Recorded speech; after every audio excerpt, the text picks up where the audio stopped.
I've been a small business owner now for 4 years, well, going on 5 years actually. Previous to that, I have been working in the IT industry for around about 7 years, ever since I left high school. So I've done my year 12, finished up from there, and went straight into a tech job. What's some advice I could offer for people that were wanting to get into the tech industry at a younger age, or just to open up a new business? Granted, you're going to need a few different things to begin with. One, you're going to need a passion for it and an interest in it. If you just want to do this for the money, you're not going to get very far. There's a lot of little unpaid things that purely pique your interest that you want to find out, or even find the solution for. So I find a good drive in the industry will definitely help you.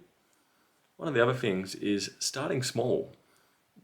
There's no point starting your business and spending 10, 15 grand on your building just to get the paint right on the walls when that doesn't generate your business an income. I've started off very small, very basic, couple of shelf racks, a very primitive desk that is perfectly functional. It doesn't look pretty, but it does the job. So there's no point putting out a large overlay. If you can begin your work, start working from home or on site, I'd definitely start there, and then just essentially bankroll your money until you have enough to start your business at a physical premises. One thing to look for with the premises, make sure you have enough space for stock. But probably another good thing that most people usually forget is car parks. Where I'm located in my town, I usually always have one or two car parks either out front or across the road, which means you're highly accessible for your customers. If you're going into a shopping center or a mall, especially if you're dealing with larger like desktop computers, whatnot, then you're going to be struggling getting customers in that door. So it may be worthwhile looking at a smaller, cheaper, out of the way style of shop for that business. Another thing that you're probably going to need is, that I find usually gets overlooked, is trust with your customer. If your customer understands that you're working in their best interest to get their device repaired at either the cheap price or the right price, it's going to make the transaction go a lot easier, and more than likely you'll get good referrals back to your business. So for example, I'll have someone come in with a phone. Let's say at the current time of day, someone comes in with a smashed Galaxy S10. Those ones are $425 Australian to get fixed. I'll go to them, I'll throw the phone down on the table and go, how much to fix that? And I go, it's not going to be a nice price, sorry. So right from the get-go, they know it's not going to be cheap. They might be a bit shocked when you finally tell them the price, but they know it's not going to be good, and it's really something that you can't control, especially due to the price of Samsung parts. So as long as you can direct them, I find that if they come in with that and they go, oh, that's pretty darn expensive, I go, well, the alternative is I can write up an insurance report. Do you have insurance on this phone? Do you have insurance, home and contents insurance that may cover this phone? And I go, oh, yeah, actually I do. I might have that. Can you write up a report for me? So there's different ways to help them. Then there's some people who come in with an old computer. I'll look at it and go, okay, this is running an old first gen i3, 4 gig of RAM, 500 gig hard drive. It's looking pretty tired. I can put a solid state drive in there, a 240 gig solid state drive, reinstall it and see how it goes. But do you have any other issues with it? So I'm quizzing the customer about what other faults this laptop might have apart from potentially just running slow. And they go, oh yeah, the battery on it's pretty bad. Oh, this key doesn't work on there. Oh, there's a big scratch down there and that USB port's dead. Well, you could potentially go to them, oh yeah, we'll just put the hard drive in there and away you go. We'll reinstall Windows on there and you'll be up and going again. Or you can go, hang on, I wouldn't really recommend spending money on this. If this device is this old, you've already got these problems with it. You could spend another $100 plus on there, but realistically, how long is this laptop going to last? Well, you're already thinking about potentially getting another one. And just little things like that jogs people's memories and they realise, oh, actually, this is a 10, 15-year-old laptop. I probably shouldn't really spend any money on it. Oh yeah, I was actually thinking of getting a new Windows laptop. I'll just go down the street and buy that. Or if you have them there, you could offer it to them. So definitely let your customers know what options they have with their repair, not just this is what I do, goodbye, and leave them at that. Because also I find being cold to a customer, cold, arrogant, or just not wanting to give them the time of day, people don't respond well to that. I don't respond well to that. No one likes to go in there and go, oh, I've got this problem. What can you guys do with me? And they look at it and go, oh, nothing. Or, yeah, it'd be $500. You don't know why it's going to be $500. You don't know why they responded like that. So it's always, I find that some customers, I'll continue working on the job that's in front of me while I talk to them. And I go, oh, do you mind if I just keep working on this? I can just talk to you over the counter. Most people are pretty happy with that. Especially if they've go, oh, I've got a couple of questions. Well, it might be a while. If I usually go in the mindset of, if you make me stop working on the job I'm doing right now, I will potentially charge you for this. If you don't want to be charged, I'll look slightly rude, but I'm still going to chat to you while I work on this job. And most people will go, okay, that's fine. Just keep going with the job. I don't want to stop you. So letting people know where you stand, but also try and have a bit of compassion to them. You get a person come in, might be, let's say, a teenager with their first phone. They come in and it's completely smashed. Slipped out of their hand, land on asphalt in the supermarket car park. You don't just look at it and go, oh, it's going to be $80. $100. You go, oh, Dan, that sucks, man. Like, it sucks, but for me to help you with it, it's going to cost this amount.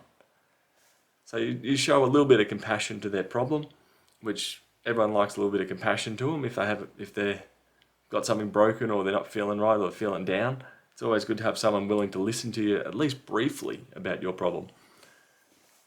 So it's definitely worthwhile giving your customer that time of day. But then that leads on to customers that are exploiting your time.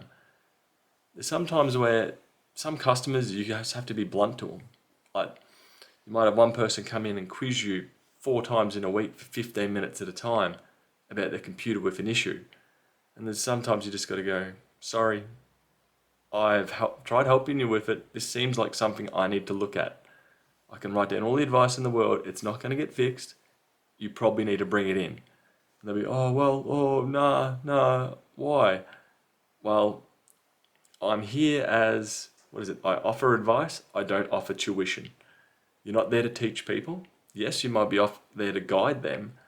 It's fine, especially if I've sold a new computer to someone, I'll say, typically I'll go to them when they've come to pick up their brand new computer. I'll see you back here next week. And they go, oh, why? I go, there's going to be some question, there's going to be some query, there's going to be something that's not quite right. You will be back to ask me a question. Even if it's just briefly, even if it's over the phone, you will be in contact with me again, just because this machine's going to be new, it's going to be foreign to what you're used to. So always expect those follow-up questions. So I've pretty much covered start small, start mobile. One other thing, be nice to your customers, treat them well, treat them how you would like to be treated or your mum would be treated. Typically I get plenty of old grandparents that come in, no children around. I try and treat them like this, as if they're my own grandparents with questions and issues with their devices.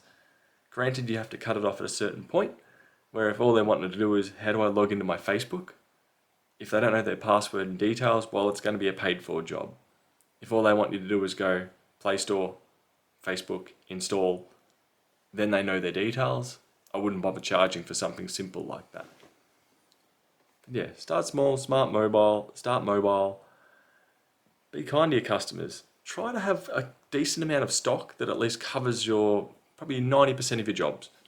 So always typically have on hand the replacement screens that you need for your primary jobs.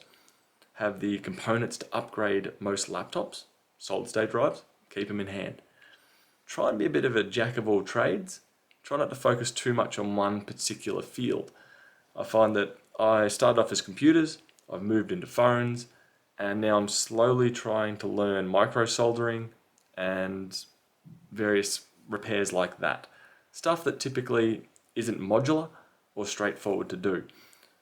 Constantly try to always expand what you know, as that makes you more useful at your job and also more likely to cut out the junk jobs. If someone comes in with a smashed TV or TV that doesn't work, I know I've tinkered on a couple of TVs in the past. I probably wouldn't accept one right now. I go, I could look at it. There's probably not much I can do for you. Customer goes, oh, well, I just want a set of eyes to go over it, so that'd be fine. They're happy to leave it with me. So yeah, always be trying to expand. What other advice can I give to you guys? Small. Don't bother making everything look flash, as I mentioned. But now I think I've covered most of the things that have popped into my brain. So anyway, I hope this gives you an idea on what particular things you can focus on when you open up a small store, be it repair, sales, mostly in the tech industry. Another thing I do find as well is I do have a couple of people I refer my customers to if they require someone on site.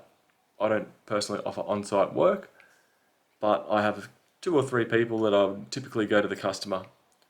I can't help you with this job, but I can point you to this person over here. They can. Here's their phone number. Give them a call. I find typically those people also send people back to me. So we refer back and forth clients for particular jobs that their customers or clients may require. Even though it does seem weird that you're sending jobs away, if you're in a small enough community, what goes around comes around. It's definitely worthwhile helping your fellow tech with jobs and vice versa. So typically don't be afraid to refer people to other techs or other shops.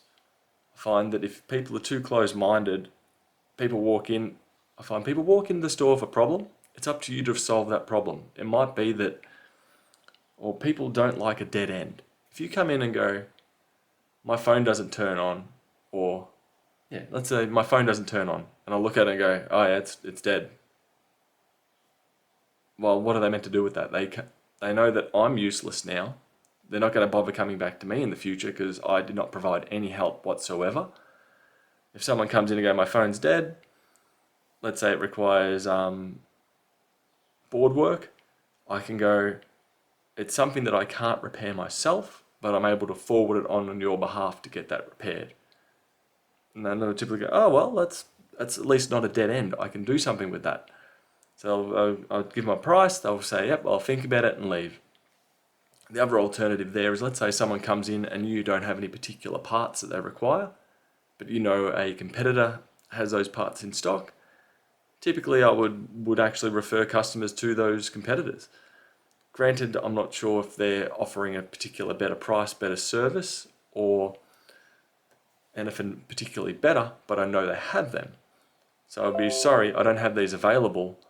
You could try this store 4 blocks up. They may have them. It's not a dead end for the customer. They know that you've tried to help them, even at your own loss of a sale. So in the future, they're probably still willing to come back in and see what you may have if they get stuck on a particular or chasing up a particular item. So yeah, don't be afraid to refer to your competition. I find that with competition, competition is healthy. It keeps businesses trying to push for either a better product or a better price.